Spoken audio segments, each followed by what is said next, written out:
Hello students, good morning. आज हम start कर रहे हैं वायरसेस को। छोटा टॉपिक है, 3-4 लेक्चर में ख़त्म हो जाएगा आपका टॉपिक, लेकिन बहुत इम्पॉर्टेंट है। लगभग हर साल नीट के एग्ज़ाम्स में आपको वायरस के क्वेश्चन देखने को मिलते हैं। ठीक है, इसमें हम एनसीईआरटी और डिटेल मिक्सअप करके करेंगे, क्योंकि डिटेल भी बहुत ज़्यादा नहीं है और एनसीईआरटी में भी आपका 1.5-2 पेज ही आता है, तो इसको हम अच्छे से करेंगे। ध्यान से देखना, दोनों चीज़ें आपकी एक साथ हो जाएंगी।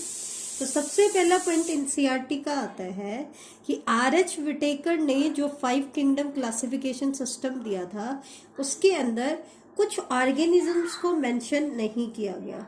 वो ऑर्गेनिजम्स आपके कौन कौन से हैं बेटा? एक तो है वायरसेस, दूसरे हैं वायरोइड्स और तीसरे हैं lichen. Viruses, viroids and lichens, इनका कोई मेंशन नहीं है। और एक ऑर्गेनिज्म और हम ऐड कर देते हैं जो अभी लेटेस्ट एनसीईआरटी में ऐड हुआ है, दैट इज प्रायोन्स। क्या आएंगे बेटा? प्रायोन्स है। ठीक है, तो ये सारे ऑर्गेनिज्म कैसे हैं? ए सेलुलर है। इनको 5 किंगडम क्लासिफिकेशन सिस्टम में कोई जगह नहीं मिली है। तो आपका फर्स्ट क्वेश्चन तो यही बन जाता है, ऐसे कौन कौन से ऑर्गेनिजम्स हैं जिनको आर.एच. विटेकर के 5 किंगडम क्लासिफिकेशन में कोई जगह नहीं मिली है। सेकंड क्वेश्चन आता है, why viruses did not find a place in R H. Whittaker classification. क्योंकि अब हम वायरसेस को पढ़ रहे हैं, तो वायरसेस को आर.एच. विटेकर के क्लासिफिकेशन सिस्टम में जगह क्यों नहीं मिली, इसका कारण क्या है? या फिर सेम क्वेश्चन ऐसे भी आ सकता है, why viruses are not truly living. Viruses को हम ट्रूली लिविंग नहीं कहते हैं। या एक और क्वेश्चन बनता है, तीनों का सेम आंसर आ जाएगा, would you call viruses living और नॉन लिविंग। कि आप वायरसेस को लिविंग कहोगे या नॉन लिविंग कहोगे। ठीक है, तो वायरसेस को दे डिडंट फाउंड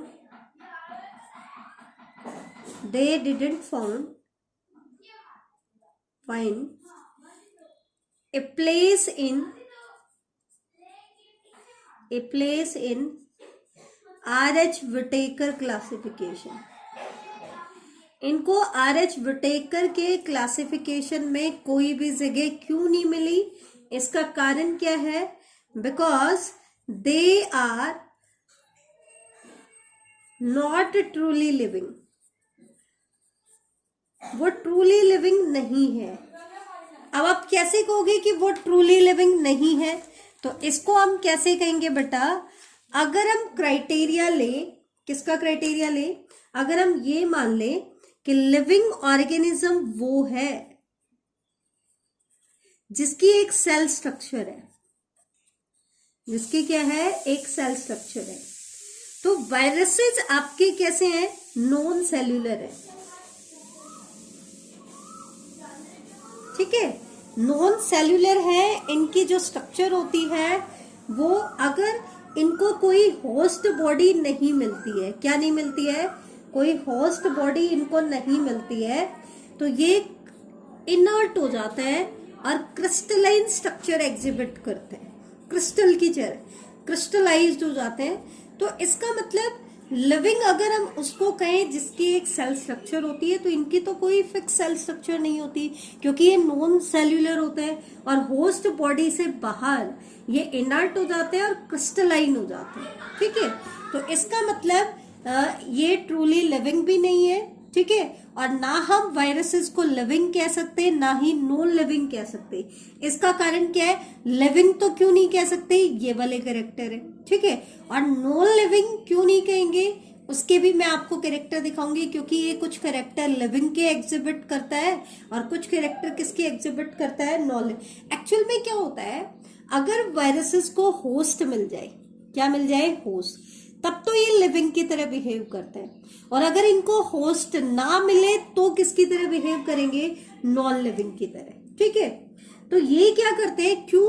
क्योंकि बेटा इनके पास खुद की सिंथेटिक मशीनरी नहीं होती है। इनके पास खुद की क्या नहीं होती है, सिंथेटिक मशीनरी नहीं होती है। तो एक बार इनको होस्ट मिल जाता है तो ये होस्ट की सिंथेटिक मशीनरी को यूटिलाइज करते हैं, ठीक है, और होस्ट को किल भी कर देते हैं। क्या कर देते हैं, किल करेंगे या नहीं करेंगे वो वायरस की साइकिल के ऊपर डिपेंड करता है। दो टाइप की साइकिल ये एग्जिबिट करता है, lytic cycle and lysogenic cycle, वो हम आगे डिस्कस करेंगे। तो सबसे पहले हम बात कर लेते हैं कि वायरसेस के पास ऐसे कौन कौन से कैरेक्टर है जो नॉन लिविंग से मिलते हैं। कौन कौन से कैरेक्टर है देखो, एक तो इनके अंदर प्रोटोप्लास्ट नहीं होता, दे लैक प्रोटोप्लास्ट। अब प्रोटोप्लाज्म में क्या होता है बेटा, लिविंग मैटर होता है, इनके पास वही नहीं है तो इनको हम क्या कहेंगे, नॉन लिविंग कहेंगे। दूसरा, they have the ability to be crystallized, इनके पास एबिलिटी है क्रिस्टलाइज्ड होने की। अब एक चीज सोच के देखो, क्रिस्टल तो आप केमिस्ट्री लैब में आप देखोगे तो आप केमिकल से भी क्रिस्टल बना लेते हो, दैट मीन्स ये भी कैरेक्टर किसका है, नॉन लिविंग का है। तीसरा, इनकी हाई स्पेसिफिक ग्रेविटी होती है, ये भी नॉन लिविंग का कैरेक्टर होता है, हाई स्पेसिफिक ग्रेविटी इनकी होती है। वायरसेस रेस्पायर भी नहीं करते हैं, रेस्पिरेशन भी इनमें क्या होता है, एब्सेंट होता है, ठीक है। एनर्जी स्टोरिंग सिस्टम भी इनके पास क्या होता है, एब्सेंट होता है, इनके पास कोई भी एनर्जी स्टोरिंग सिस्टम आपको देखने को नहीं मिलेगा। इसका मतलब एनर्जी स्टोरिंग सिस्टम भी इनके पास क्या है, एब्सेंट है। तो ये भी कैरेक्टर किसका है, नॉन लिविंग का। और ना ही ये ग्रोथ करते हैं और ना ही डिवीजन करते हैं।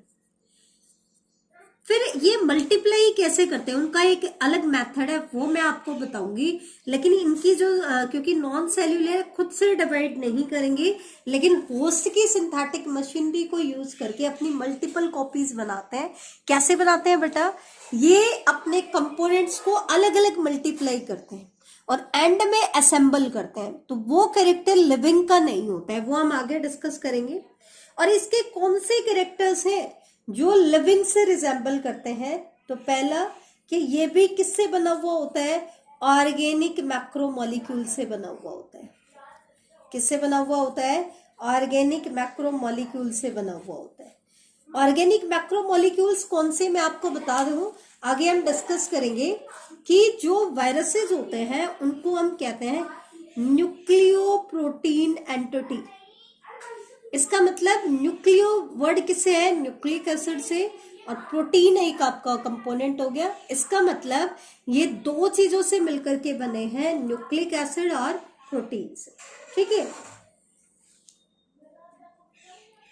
तीसरी चीज क्या है, ये भी क्लियर नहीं है कि whether they are early forms of living thing. ये भी क्लियर नहीं है कि ये लिविंग थिंग्स की अर्ली फॉर्म है या फिर ये हाईली इवॉल्व्ड सुपर बग्स है, हाईली इवॉल्व्ड सुपर पैरासाइट्स है।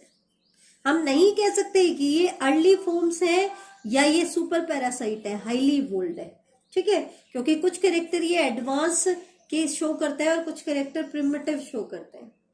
तीसरा, हालांकि ये डिवीजन नहीं करते हैं लेकिन दे have the ability to multiply, इनके पास मल्टीप्लाई करने की एबिलिटी होती है, दे have the ability to multiply, ठीक है। नेक्स्ट अगर हम देखें तो वायरसेस जो है वो बहुत फास्टली म्यूटेट करते हैं, म्यूटेशन शो करते हैं, सडन चेंज, जेनेटिक मैटर में चेंज आते हैं। और मोस्ट म्यूटेबल वायरस की अगर हम बात करें तो मोस्ट म्यूटेबल वायरस है जो सबसे ज्यादा म्यूटेट करता है, HIV वायरस सबसे ज्यादा म्यूटेबल है, और उसके बाद influenza virus and then influenza virus. बेटा म्यूटेशन क्या है, जैसे आजकल कोरोना का इन्फेक्शन चला हुआ है तो इनके अगेंस्ट वैक्सीन बनाना क्यों मुश्किल होता है, क्योंकि वैक्सीन बनाई जाती है पर्टिकुलर इनके जेनेटिक मेकअप को ध्यान में रखिए। अब आप वैक्सीन बना रहे हो किसी वायरल स्ट्रक्चर के लिए और जब तक आपकी वैक्सीन बन के तैयार हो जाती है, वायरस आपका म्यूटेट हो जाता है, तो फिर वो उसके लिए इफेक्टिव नहीं होती। इसलिए वायरसेस के लिए मोस्टली हमारे पास वैक्सीन अवेलेबल नहीं होती है। ठीक है, वैक्सीन हम वायरसेस के लिए कब बना पाएंगे, जब वायरसेस इतना ज्यादा म्यूटेट ना करें। तो जो हाईली, इसीलिए बेटा एड्स का कोई भी ट्रीटमेंट नहीं है, प्रिवेंटिव मेजर्स है, सिम्टोमेटिक ट्रीटमेंट है। कंट्रोल कर सकते हैं उसको हम, लेकिन उसको किल नहीं कर सकते, ये चीज आप ध्यान रखना। उसको मल्टीप्लाई होने से रोक सकते हैं, कंडीशन सुटेबल नहीं देते, तो ये चीज ध्यान रहे। ठीक है, नेक्स्ट इसका कैरेक्टर क्या होता है, they breed true to their types. जब ये अपने आप को मल्टीप्लाई करते हैं तो जो प्रोजेनी वायरसेस होंगे वो बिल्कुल किसके जैसे होंगे, पेरेंट के जैसे होंगे। ठीक है, दूसरा इनको हम किल कर सकते हैं, कैसे, ऑटोक्लेविंग से। जैसे कि आजकल हम कहते हैं कि गर्म पानी पीना चाहिए, क्यों, क्योंकि ऑटोक्लेविंग क्या होती है बेटा, ऑटोक्लेविंग प्रेशर कुकर के मैकेनिज्म पे काम करता है, तो स्टीम स्टेरिलाइजेशन होता है। ठीक है, तो ये चीज ध्यान रखना। दूसरा होता है यूवी रेज से भी किल हो जाते हैं या एक्स रेज से भी किल हो जाते हैं। तीसरा लास्ट इसका पॉइंट क्या है, जो लिविंग से रिजेंबल करता है, ये इन्फेक्टिविटी शो करते हैं, इन्फेक्शन शो करते हैं, और साथ में होस्ट स्पेसिफिसिटी भी शो करते हैं। होस्ट स्पेसिफिक है कि एक पर्टिकुलर जो वायरस है वो पर्टिकुलर होस्ट को ही इन्फेक्ट करता है। जैसे कि टोबैको मोज़ेक वायरस, ये टोबैको में मोज़ेक डिजीज कॉज करता है, तो वो होस्ट स्पेसिफिसिटी शो करता है। तो ये तो थे कि हमने क्या देखा कि वायरसेस में कुछ तो कैरेक्टर लिविंग के हैं और कुछ कैरेक्टर किसके जैसे हैं, नॉन लिविंग के। तो इनको हम ना तो लिविंग कह सकते हैं ना ही नॉन लिविंग कह सकते हैं, तो they are not truly living. ठीक है, अब आते हैं कुछ और कैरेक्टर। पहला कैरेक्टर क्या आता है, वायरसेस को हम क्रिस्टलाइज कर सकते हैं, they can be crystallised and stored indefinitely, और उसको हम इनडेफिनेट टाइम के लिए क्या कर सकते हैं, स्टोर कर सकते हैं। ठीक है, नेक्स्ट कैरेक्टर क्या होती है, इनके पास खुद की बायोसिंथेटिक मशीनरी नहीं होती है। ये किसकी बायोसिंथेटिक मशीनरी को यूज करते हैं, होस्ट की बायोसिंथेटिक मशीनरी को यूज करते हैं। तो इनके पास खुद की बायोसिंथेटिक मशीनरी क्या होती है बेटा, एब्सेंट होती है। ठीक है, दूसरा क्या है, वायरसेस डोंट ग्रो, वायरसेस जो है वो ग्रोथ नहीं कर सकते, डिवाइड नहीं कर सकते और रिप्रोड्यूस नहीं कर सकते, लेकिन ये अपने आप को क्या कर सकते हैं बेटा, मल्टीप्लाई कर सकते हैं। कैसे मल्टीप्लाई करेंगे, अपने कंपोनेंट्स को अलग अलग मल्टीप्लाई करेंगे, किसकी मशीनरी को यूज करके, होस्ट की मशीनरी को यूज करके। जैसे अपना न्यूक्लिक एसिड अलग से मल्टीप्लाई कराया, लेकिन सिंथेटिक मशीनरी किसकी यूज करेंगे, होस्ट की, और अपना प्रोटीन कंपोनेंट अलग से मल्टीप्लाई कराया, और लास्ट में उसको असेंबल कर लिया। क्या कर लिया, असेंबल कर लिया। ठीक है, तो ये अपने आप को मल्टीप्लाई कर सकते हैं, लेकिन ना तो इनमें डिवीजन होता है ना ही ये रिप्रोडक्शन करते हैं। ठीक है, लेकिन अपने आप को मल्टीप्लाई कर लेते हैं, इंडिपेंडेंट फॉर्मेशन करते हैं अलग अलग कंपोनेंट की, अपने पार्ट्स की, किसको यूज करके, होस्ट की मशीनरी को यूज करके, और लास्ट में इन पार्ट को क्या कर देते हैं, असेंबल करते हैं। ठीक है, तो ये चीज ध्यान रखना। नेक्स्ट क्या है इसका point, they lack irritability and motility. ये इरिटेबिलिटी और मोटिलिटी को भी ये शो नहीं करते हैं, जबकि मोस्टली जो लिविंग फॉर्म्स होती है वो इरिटेबिलिटी शो करते हैं। ये ना तो मोटाइल होते हैं ना ही इरिटेबिलिटी शो करते हैं, और हमेशा ये खुद से भी ट्रांसफर नहीं होते हैं बेटा, हमेशा इनको क्या चाहिए, एक वेक्टर चाहिए जो इनको किस तक ट्रांसमिट कर दे, होस्ट तक ट्रांसमिट कर दे। तो they require a vector for transfer from one host to another. एक होस्ट से दूसरे होस्ट के पास इनको ट्रांसफर होना है, तो हमेशा इनको क्या चाहिएगा बेटा, एक वेक्टर चाहिए। ठीक है, जितने भी वायरसेस होते हैं ये ऑब्लिगेट पैरासाइट होते हैं। ध्यान रखना, ऑब्लिगेट मतलब कंपलसरी। क्यों? क्योंकि अगर इनको होस्ट नहीं मिला तो ये इनर्ट हो जाते हैं, क्रिस्टलाइन हो जाते हैं, दैट मीन्स नॉन लिविंग की तरह बिहेव करते हैं। इसका मतलब अगर इनको लिविंग की तरह बिहेव करना है तो हमेशा इनको क्या चाहिए? कोई ना कोई होस्ट चाहिए। ठीक है, तो ये क्या होता है? ऑब्लिगेट पैरासाइट होते हैं। ये पॉइंट नीट एग्जाम्स में आया हुआ है, बहुत इंपॉर्टेंट है। और last, antibiotics have no effect on them. और इसका कारण हम डिस्कस कर चुके हैं कि एंटीबायोटिक्स का इनके ऊपर कोई इफेक्ट नहीं पड़ता है क्योंकि ये म्यूटेट कर जाते हैं। अब आता है इसकी हिस्ट्री के बारे में कि वायरसेस के बारे में किस साइंटिस्ट ने हमें क्या बताया। तो हिस्ट्री की अगर हम बात करें तो वायरसेस, वायरल डिजीज जो है उनके बारे में हमें प्री हिस्टोरिक टाइम से ही सुनने को आ रहा है। जैसे कि पुराने टाइम में हम सुनते थे कि पोलियो हो गया लोगों को, बहुत पुरानी हिस्ट्री में हमें मिल जाता है। स्मॉल पॉक्स हो गया। तो वायरल डिजीज के बारे में तो हम बहुत लंबे टाइम से सुनते आ रहे हैं। दैट मीन्स इनकी हिस्ट्री जो है काफी ब्रॉड है। ठीक है, नेक्स्ट आता है एक एक साइंटिस्ट का कंट्रीब्यूशन हम देखेंगे। तो सबसे पहला साइंटिस्ट आता है पाश्चर। बेटा एक एक साइंटिस्ट, इसकी हिस्ट्री बड़ी इंपॉर्टेंट है। जो टर्म वायरस था, वायरस जो टर्म है ये सबसे पहले किसने दिया था? पाश्चर ने दिया था। वायरस टर्म सबसे पहले किसने दिया था? पाश्चर साइंटिस्ट ने ही वायरस टर्म दिया था। आपसे एग्जामिनर जर्नली पूछ लेता है कि वायरस टर्म किसने दिया था, तो किसने दिया था? पाश्चर ने दिया था। और एक्चुअल में वायरस वर्ड का मीनिंग क्या होता है? इट मीन्स विनोम, विनोम मतलब जहर, पॉइजन, विनोम और पॉइजनस फ्लूइड।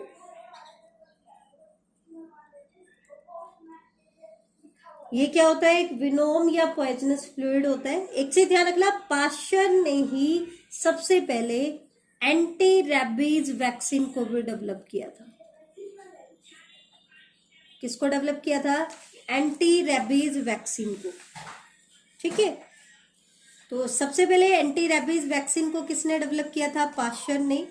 ठीक है, इसके बाद नेक्स्ट कंट्रीब्यूशन आता है डीजे इवानोवस्की। बेटा ध्यान रखना, एक एक सेंटेंस का कंट्रीब्यूशन इंपॉर्टेंट है। डीजे इवानोवस्की ने 1892 में क्या किया बेटा? इसने एक ऐसे माइक्रोब को रिकॉग्नाइज किया which cause mosaic disease, which cause mosaic disease and tobacco. Tobacco के केस में वो मोज़ेक डिजीज कॉज करता है। ठीक है, और एक चीज उसने और भी नोटिस की कि जो ये माइक्रोब जो मोज़ेक डिजीज कॉज कर रहे हैं, इनका जो साइज था, they are smaller than bacteria. इनका जो साइज था वो किससे छोटा था? बैक्टीरिया से छोटा था। They are smaller than bacteria. ये इंपॉर्टेंट पॉइंट है, ध्यान देना। क्यों, कैसे पता चला कि वो जो बैक्टीरिया से छोटे थे? क्योंकि जब हमने बैक्टीरियल प्रूफ फिल्टर से, बैक्टीरियल प्रूफ फिल्टर मतलब ऐसे फिल्टर जिनसे बैक्टीरिया पास नहीं हो सकता था, उनसे जब हमने इन माइक्रोब को पास कराया तो ये पास हो गए। अब पास क्यों हो गए? क्योंकि फिल्टर में क्या होता है? पोर। अब इनका साइज उसके पोर साइज से छोटा था, तो इसलिए ये इजिली क्या हो गए? पास आउट हो गए। जबकि बैक्टीरिया का साइज इनके पोर साइज से बड़ा था, इसलिए वो पास नहीं हो सकते थे। तो इनका साइज बैक्टीरिया से भी क्या होता है? छोटा। ये किसने बताया हमें? डीजे इवानोवस्की ने बताया। नेक्स्ट सेंटेंस आपका आता है M.W. बिजेरिनेक। इसने 1898 में क्या बताया? जो टोबैको का वो प्लांट, टोबैको का वो प्लांट जिसके अंदर मोज़ेक डिजीज था, ठीक है, उसका एक्सट्रैक्ट निकाला। क्या निकाला? एक्सट्रैक्ट। उसको ग्राइंड किया अच्छे से उसके पार्ट्स को, और एक ऐसे सॉल्यूशन में ताकि इसके जो बायोकेमिकल है वो सॉल्यूशन में चले जाए। तो इसका एक्सट्रैक्ट निकाला, और इस एक्सट्रैक्ट को जब उसने एक हेल्दी प्लांट पे डाला, किस पे डाला? हेल्दी टोबैको प्लांट पे। उसके उसके एक्सट्रैक्ट को डाला, तो हेल्दी टोबैको प्लांट में भी सेम वही सिम्टम्स आए जो कि आपके ऊपर वाले प्लांट्स में आ रहे थे, जिसके अंदर जब हमने माइक्रोब से अटैक कराया था। अब हमने माइक्रोब नहीं डाला, लेकिन एक इन्फेक्टेड प्लांट का एक्सट्रैक्ट लिया है। इसका मतलब जो भी कॉजल एजेंट था उस डिजीज का, वो किस में आ गया? एक्सट्रैक्ट में आ गया। इसका मतलब ये जो वायरसेस है ये कैसे होते हैं? इन्फेक्शियस होते हैं। कैसे होते हैं? इन्फेक्शियस। एक इन्फेक्टेड प्लांट से एक हेल्दी प्लांट में क्या कर सकते हैं? इन्फेक्शन कॉज कर सकते हैं। इसके लिए एमडब्ल्यू विजरिनेक ने एक कोटेशन यूज की जो कि बहुत इंपॉर्टेंट है, कई बार एग्जाम में आ चुकी है। Contagium vivum fluidum. ये जो लाइन थी, ये लाइन एक्चुअल में किसने दी थी? एमडब्ल्यू विजरिनेक ने। ठीक है, और इस लाइन का मतलब क्या था? ये क्या कहना चाह रहा है? इसका मतलब है कॉन्टेजियम वाइवम फ्लूइडम का मतलब क्या है? Infectious living fluid. ठीक है, इसका मीनिंग क्या है बेटा? Infectious living fluid. ठीक है, तो ये सब हमें किसने बताया? एमडब्ल्यू विजरिनेक ने बताया। अब हम नेक्स्ट साइंटिस्ट की तरफ जाते हैं, that is WM Stanley. WM Stanley ने बेटा डिस्कवर किया था 1935 में। ठीक है, इसने क्या कहा कि वायरसेस को हम क्रिस्टलाइज कर सकते हैं। वायरसेस को हम क्या कह सकते हैं? क्रिस्टलाइज्ड कर सकते हैं। और जब हमने इनके क्रिस्टल्स की कंपोजिशन को चेक किया तो हमने क्या देखा कि they are largely made up of proteins. वो मेनली किसके बने हुए हैं? प्रोटीन्स के बने हुए हैं। और दे आर वायरसेस एक्चुअल में क्रिस्टलाइज क्यों हो रहे हैं? क्योंकि अगर इनको होस्ट ना मिले तो होस्ट की बॉडी से बाहर अगर इनको निकाल दिया जाए तो ये इनर्ट हो जाते हैं। क्या हो जाता है? इनर्ट।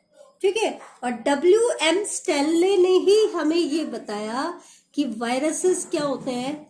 ऑब्लिगेट पैरासाइट होते हैं। ये हमें किसने बताया था?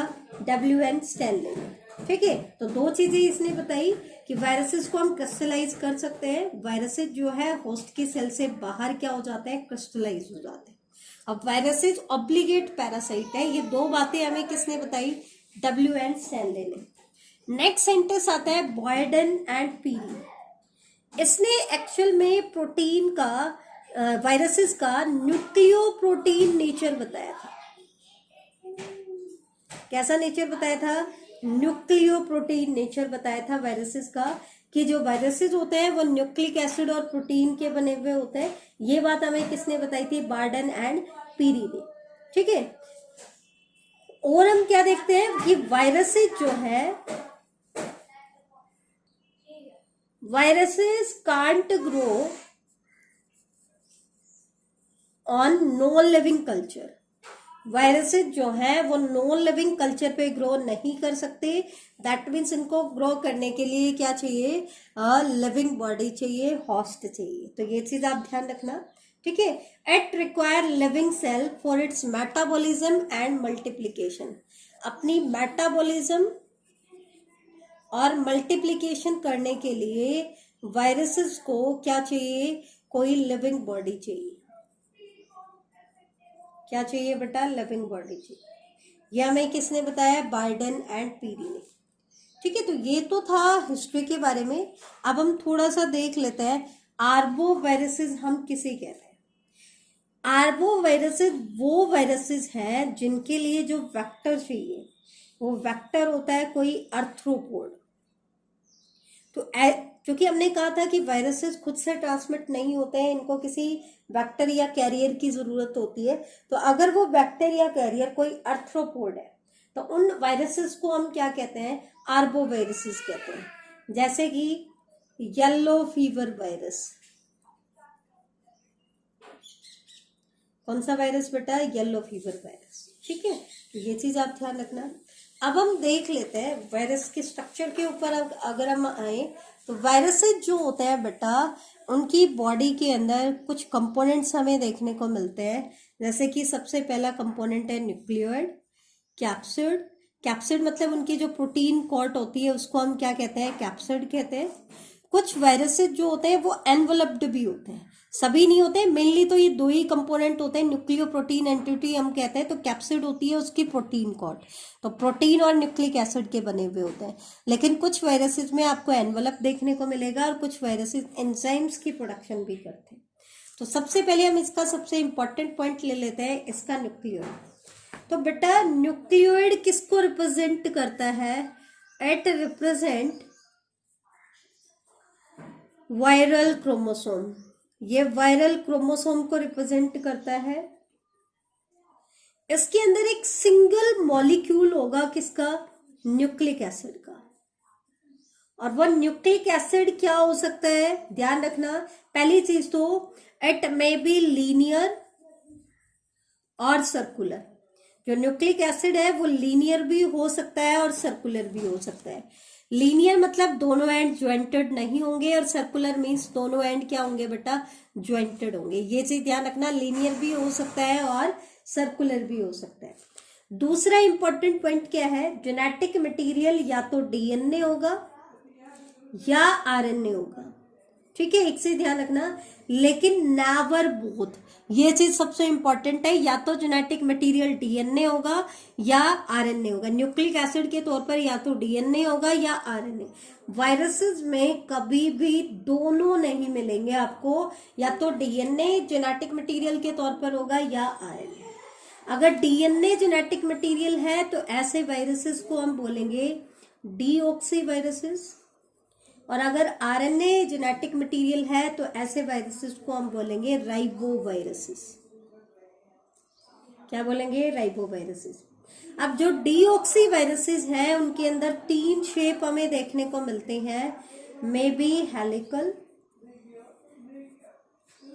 हेलिकल फॉर्म हो सकती है, क्यूबॉइडल फॉर्म हो सकती है, या फिर बाइनल भी हो सकती है। बाइनल मतलब बोथ हेलिकल एंड क्यूबॉइडल।